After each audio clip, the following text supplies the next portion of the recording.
Today we're reading some more Am I the A-Hole, and it's going to be so fun. Having a beautiful day today, and I hope you guys are too. It was so weird not posting a video yesterday. It feels good to be back. Enjoy, guys.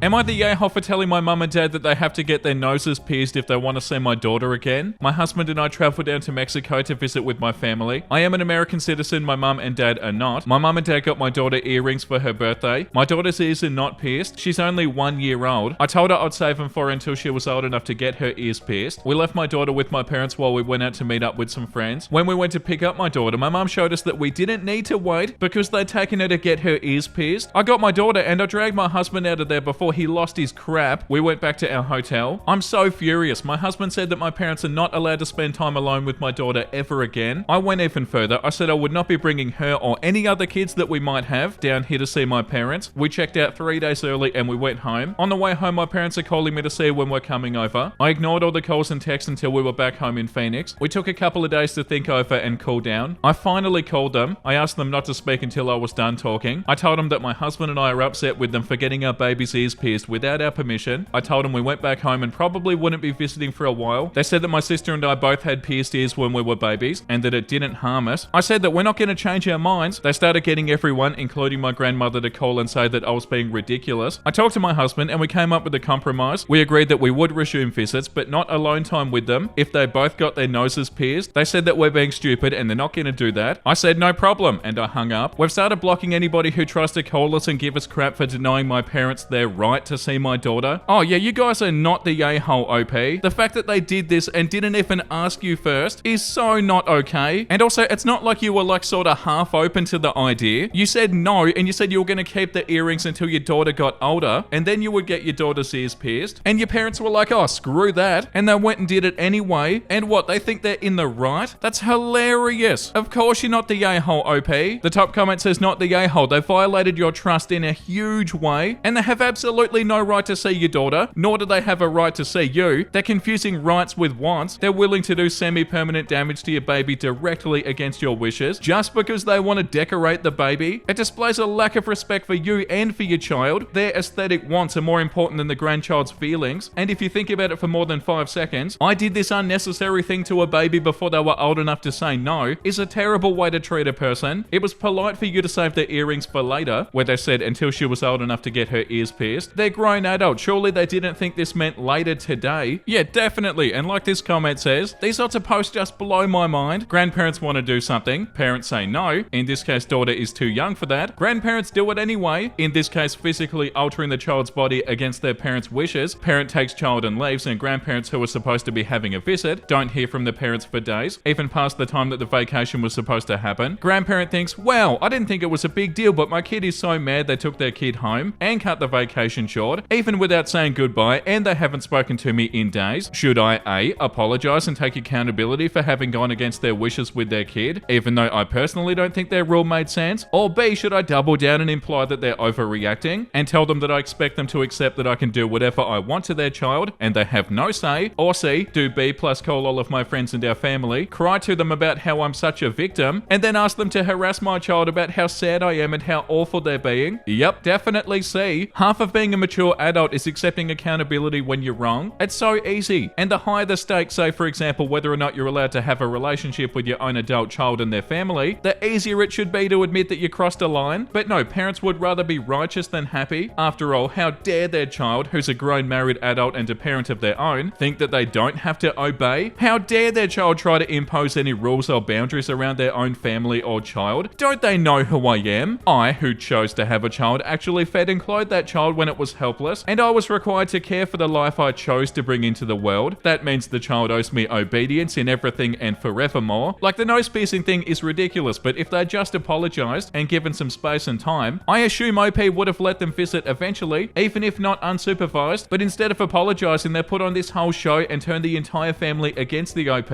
simply for saying, hey, it's not okay that you went behind my back, abused the trust I placed in you to care for my child, and permanently altered my child's body after I explicitly said it's not happening. Stick to your guns, OP. If your parents would rather be right than have you in their life, then they aren't the kinds of people you want as role models for your kids anyway, not the a-hole. The next one is called, am I the a-hole for calling the police on my parents? I, 23 female, was asked to sit for a date night while my parents went to a wedding yesterday. I was supposed to have a baby boy, 13 weeks old, and his sister, 2 years old, from 5 to 11 p.m. This is not my first time watching either child. Our evening went as smoothly as it could with a toddler and a baby. I got them to bed by 7:30 and I started putting the house back together. At 10:15 p.m. I got a text from the parents asking if I could stay until 12 p.m. and I told them that's fine and to have fun. 12:15 rolls around and I haven't heard from the parents. I sent a text asking if they're close and I didn't get a response. I can be pretty anxious, so my mind started thinking they got into an accident or something bad happened. I didn't hear from them after 5 minutes and then I decided to call, but I got no answer. 1 a.m. rolls around and the baby has already woken up to feed again, and I'm just overly anxious at this point. It's 1 a.m. and I have no one to call to calm me down. I would never assume that a late parent is just a late parent at 1 a.m. So I'm on our city's Twitter page where they let you know road conditions and accidents, just seeing if something has happened in the last hour and a half, but nothing. 2 a.m. rolls around and I kid you not, I've called around 15 times and I've received no answer from either parent. I wanted to call the police at that point, but also I didn't want the kids woken up and taken out of the house at 2 a.m. I was hoping that the parents would walk in, and although I'd be angry, at least they're fine. But again, that didn't happen. At 5 a.m. I decided to call the police and report the parents missing, and I told them I couldn't keep them after having them all night. The police showed up at 5:22 a.m. and took a statement from me. I was asked for the parents' numbers and the police asked if I could stay with the kids until they could figure out what exactly they're gonna do. At this point, the neighbors are outside and the woman directly next door told me she could stay with them, but I didn't know their relationship to her, so I told her I'd wait with the kids for a bit. At 5:48 a.m. they roll up and are greeted by the police. The mum ran into the house thinking something had happened to the kids and then sighed when she saw they were there. Our phones died and we didn't know how to get home from the venue, is what she said to me, and I was fuming. I called them irresponsible and the crappiest parents I've ever worked for. I demanded she pay me on the spot and I left. I got a super long message about how this is my job and I'm a huge a-hole for disrespecting them and calling the police. She felt like I could have left them with the neighbors or called the emergency contacts, but not the police. Am I the a-hole? Edit, I meant 12 a.m. not 12 p.m. I was only supposed to stay an extra hour. Emergency contacts are mum's parents who are a 6-hour plane ride away, their pediatrician's office, and 911. I felt like 911 would be the best in this case. The wedding was a friend of the dad, so I just don't see how they'd be able to contact anybody there. Yeah, no, I don't feel like you're the a-hole, OP. The top comment says not the a-hole. You actually did the right and the safest thing. Also, it's 2024. Who in this day and age doesn't either have a portable charger or a car phone charger? Their parents, they should have been prepared for their phone dying. Also, they got lost for that long. Nah, something is fishy there in my opinion. Wipe your hands off them. You didn't do anything wrong. And OP said, that's why I also am just so upset. People carry chargers everywhere. I don't think they couldn't get home. I don't think they wanted to come home. Yeah, it doesn't seem like it, OP. Why the hell else would they take so long? But yeah, either way, you're not in the wrong. What else were you supposed to do? Am I the a-hole for refusing to pay for my stepdaughter's tuition because she never liked me? I, female 39, married my husband, male 54, 6 years ago. Together 8. He has 2 children, male 20 and female 19, Emma. I have a daughter, female 9. I was a widow when I met my husband. Emma had severe issues with her daughter getting married again, while her brother got along very well with me and my daughter. He's the best older brother out there. Emma did not like me and she treated my daughter very badly too, to the degree that she almost never left my arms when her sister was home. When Emma was 15, she permanently moved to live with her mother. My deceased husband left me a small fortune when he passed that I never touched since I had a good job, and I never wanted anything more, so last year I helped pay for my stepson's tuition. I am planning to do that with my daughter too, and the rest I'll add to my daughter. My stepdaughter is very angry now, calling me the a-hole. Am I? I never had a good relationship with her. She always hated me and I don't think she's becoming a good person, and honestly, I'd rather leave more to my daughter than pay for her ungrateful ass. My husband is sad because he thinks I'm being unjust. I'm very sad about it, but I still don't feel like I'm the a-hole. Update. Hi, thanks. This is my update. Hi, Emma. Unfortunately, I have no means to pay for your education, nor do I understand why you would expect me to. However, I can help you finding student jobs on evenings and weekends. I know many children doing that, including myself. I wish you good luck. And then it says, okay, whatever, biatch. Wait, so is that what Emma said? What?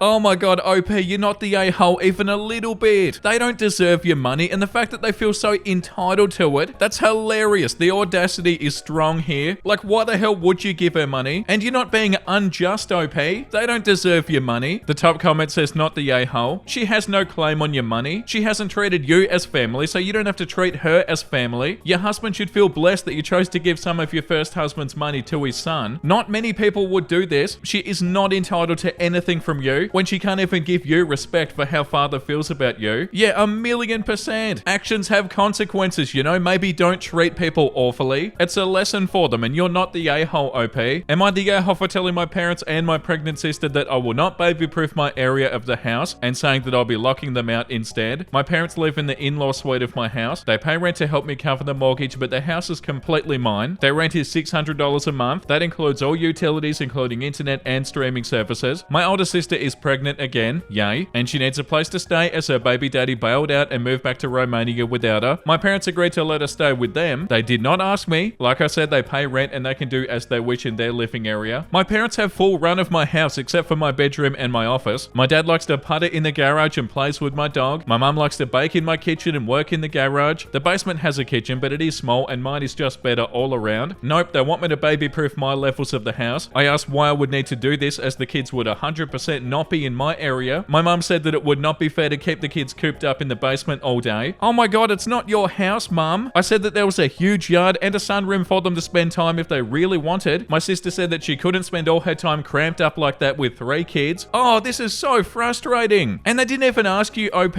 Oh, you can't be there all cramped up? Find somewhere else then. Wow, the audacity. I asked when she found out she was having twins. She shut up. I dragged it out of him that she was planning on watching her friend's toddler for money. I said I did not have insurance for her to run a business out of my house. She said it was all under the table and that she needed money. This is when I said I'd be taking the keys to my area back from my parents. And I was also going to change the locks. I said that I agreed to let my parents live with me to help them out. They agreed to let her move in because she's an irresponsible wench that can't even understand birth control. I never agreed to let her use my house as a day home. I know I don't want 3 kids here along with 4 adults. Well, 3 adults and a pregnant dumbass. I thought this, but I didn't say it. My mum is mad that I'm going to lock them out of my area, but my dad understands. The thing is, I'd let him keep a key, but my mum would get it off him, and then she'd give it to my sister. I said I'd leave the garage locked the same, and that was good enough for him. My mum and my sister are upset and giving me the silent treatment.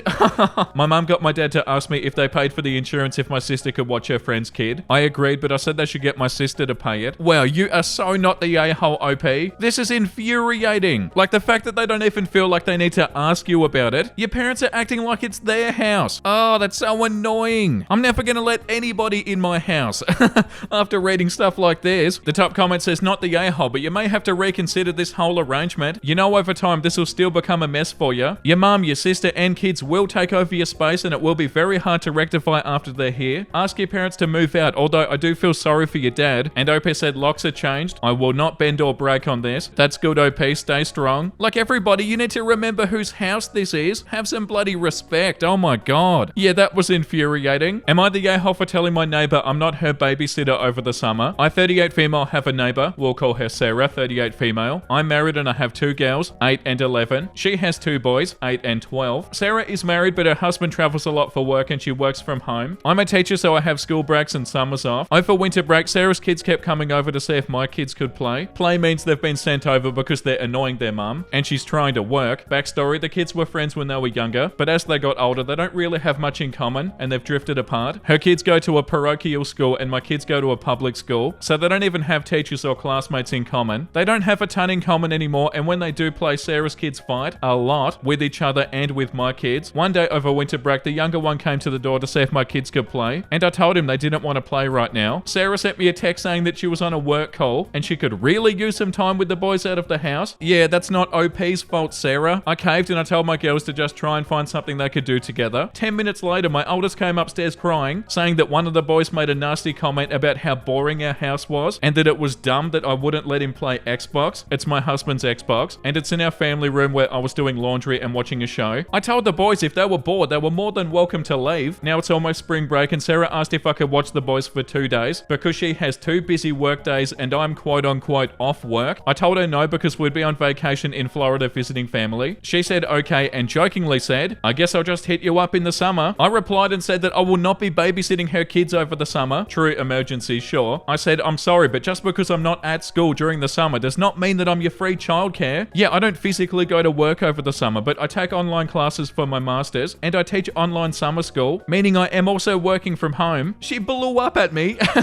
and told me that I should help her because she's alone a lot, and now that the kids are older, it's harder to keep them entertained all day. I told her that I didn't care if the kids played together outside during the summer, but I was not going to be a caretaker or responsible for her kids unless she was going to compensate me. I tried explaining to her that the kids don't get along the way they used to. My kids don't fight with each other the way her kids fight with each other. And my kids don't really want them to be over at the house all the time. Now she's pissed and not speaking, and her oldest told my oldest that I'm not a good person because I won't help my neighbor. Oh, get out of here. Am I really the a-hole because I won't watch her kids over the summer? No, OP. They sound awful. Oh, you're not talking to me anymore? Good. This one's also infuriating. How the hell are her kids your responsibility? Like, what are you talking about? Just because you have stuff to do and you're busy does not mean that you can just give your kids to somebody else and expect them to look after them. They're your kids. Like, what do you mean? And how bloody rude of their kid to say that you weren't a good person. You're under no obligation to look after them, OP. The top comment says, not the a-hole. Nah, just tell your daughter to tell him that he has a bad mum who can't even watch them when she's home. See how she likes that. Or that he's such a bad kid that good neighbors won't even watch them for free. Also, what does her opinion even mean for you? It should mean nothing. This is a one-way relationship where she takes and takes. What do you even get in return? The Good Neighbor Award? And OP said, normally I don't care if people have a negative opinion of me. However, we do have a lot of mutual friends and she's very gossipy and I'm not, so I'm more concerned that she would be bad-mouthing me to other people. I know I shouldn't be concerned about that because I know the other people and they know that she's a drama queen, but it still bothers me. Yeah, you definitely shouldn't worry about it, OP. What are they even going to say bad about you anyway? Like, what, are they going to make stuff up? If she goes around saying stuff like that, OP, she's the only one who's going to look bad. You haven't done a thing wrong, and like the top comment said, it's a one-way relationship where she takes and takes and you don't get anything in return. They're the opposite of grateful. They're upset at you for nothing. Yeah, you're so not the a-hole. Am I the a-hole for telling my friend all that matters is that she's happy when she asked me if I liked her plastic surgery? I, 34 female, have a childhood best friend, Cordelia, 32 female. Cordelia was always one of the most beautiful women I've ever seen, but she's always had severe self-esteem issues. Recently, with the buccal fat removal trend, she's been enamored by it. She swore up and down that she was going to save up for it because she doesn't like her round face. It wasn't round or big at all. She finally saved up the money and flew to LA to get the surgery, and this week she was healed enough to see some results. Me personally, I think the people who get the procedure look bad, but my opinion doesn't matter because if that's what makes them happy, that's all that matters. Beauty is subjective, and as long as you love yourself, nobody else's opinions are relevant. Cordelia and I had brunch today and she asked me what I thought of her results. I told her the doctor did a good job at the surgery and I'm glad to see her happy. She continued on and we were chatting, but then she brought it up again asking me how I thought she looked. I once again told her that the surgery was very well done and that it looks exactly the way she wanted. Cordelia got upset and asked me why I wasn't giving her a straight answer and asked me if I thought it made her prettier. I told her that she's always been a beautiful woman and that the glow she has from the confidence it's given her is a good look. She told me to tell her if I thought she was pretty or not, and I said, your opinion is the only one that matters. It's your face and I'm happy you achieved your goal. I personally don't like the look of it on anybody, but it's none of my business because it's not my face. You were beautiful before doing it. Cordelia threw a fit and poured her mimosa on me and told me I was a jealous and petty biatch. I didn't mean to hurt her feelings. I don't know why she wanted my opinion so bad or why she couldn't accept my answer, but I definitely feel like the a-hole. So am I? Nah, no way, OP. This comment says not the a-hole, but she wanted the white lie. That was all that mattered to her. She didn't even want your honesty. If you aren't prepared to do that, then you're not compatible as friends, and there's nothing wrong with that. Some friends will BS each other, and it's a mutually agreed social contract. They know it's BS, but it makes them feel better. Other friends appreciate honesty more, and they don't get upset. Everybody is different. And then OP said, I just didn't even clue it. She put me on the spot, and I panicked. I'm not a good liar, and by the time I even realized I could lie, it was too late. Yeah, and that's also right, OP. They put you on the spot. They were repeatedly pushing you about this, and they poured their drink on you. Yeah, I don't feel like this is a friend, OP, and it definitely doesn't seem like you're the a-hole. Am I the a-hole for telling my mum that I don't want her to watch her grandson alone anymore? I, female 23, and my husband, male 24, welcomed our baby male in September of last year. We moved from his hometown to mine in January in hopes of saving up to buy a house. We moved in with my mum, 50, something she very enthusiastically agreed to. During our few months, she's been a little weird. She's constantly checking to see if he has teeth, pushing for us to stop feeding him milk, tries to give him really complicated food, like candy yams. Her defense is, I did it with you and you survived. Most recently, she was holding him and playfully asked him if he wanted water, in which I responded, don't give him water, mum. She proceeds to give it to him and goes, see, he's fine, he isn't dead. I immediately took my child from her and I informed her that she'll no longer be watching the baby alone since she's constantly overstepping my boundaries and doing everything I ask her not to do. She isn't talking to me now and I made her feel like a bad parent and grandparent. Am I the a-hole? Is there something I should be doing to make her talk to me? Edit, I pay half the mortgage, utilities, and I buy my own food to cook with. I don't rely on her for for childcare. I want to clear that up since I'm getting a few comments about it. Update, whoa, I did not realize how divided the internet was on parenting. And I'm seeing this on blogs. That's insane to me as I'm from a pretty small town. First off, obviously info is somewhat off and every aspect of my situation isn't posted here. So yeah, advice is taken with a grain of salt. Secondly, everybody had fair points. Some had good advice and others had perspectives I'd never thought about. With that being said, Mum and I had a conversation last night. She started off defensive, telling me I was showing her that her tricks and advice wasn't right. I showed her some articles and I voiced my concerns. I let her know that I'm not telling her she did a bad job raising us, but times and rules have changed. Somebody pointed out that car seats weren't big back then, and now it's the law to have your child in one. After a 30-minute conversation, we got to the root of the problem. She feels like she did a bad job raising her kids. I assured her that she didn't, and that I respect and appreciate everything she was able to do for us growing up. But it's my turn to raise my child, and her turn to relax and enjoy the perks of having grown children and grandkids now. So yeah, all is well. She knows I wasn't mad about the water, just that it felt like she did it to prove a point. I love my mum, and I'd never just jump to banning her from enjoying her first grandson. She's my world after my husband and son. And once again, I love her dearly. Oh, that's so sweet. I'm happy it had a good ending. On that positive note, I feel like we should end the video there. That was a fun episode, but I feel like we should read something even more wholesome now. I hope you guys enjoyed that. Oh yeah, that doodle guy one. You know how to kiss? No, my first time. Let's just touch our beaks, I think. Oh, cute. That's such a good photo. Is that a real photo? I'm assuming it is. Me. Why does my back hurt all the time? Also, me sleeping every night. Yeah, how true is that? I don't seem to be able to shut my legs. Oh, wait a second. There's a cat in the way. I created this friendly reminder for everybody at home to drink more water. Drink some water. This is a threat. That's so bloody cute. Like, drink some water now, please. To conquer the beast, you must first defeat the beast within. I think you have a cute smile. Oh, you really think so? Yeah, definitely. There's nothing better than a wholesome comic that has a dragon in it. Beautiful work. Thank you for watching, everybody. I hope you had a wonderful time. And if you did and you want to see more Am I the A-Hole videos, make sure you like and subscribe. And the comment of the day today is sort of an update from C.L. Hinton from a previous comment of the day about them having a dream about me, which is a sentence I never thought I'd say. Vincey thinks him barging in, reading Reddit stories and eating my food would be a nightmare and not a dream come true. No, buddy, you're welcome to invade my dreams or reality. Wow, that's so funny. Thank you so much, C.L. Hinton. And thank you all for all the support, guys. Already excited for tomorrow's episode, and I hope to see you then. Make sure you look after yourself and make sure you have a beautiful, amazing rest of your day. And you know what I'm about to say because I say it every single day. Bye!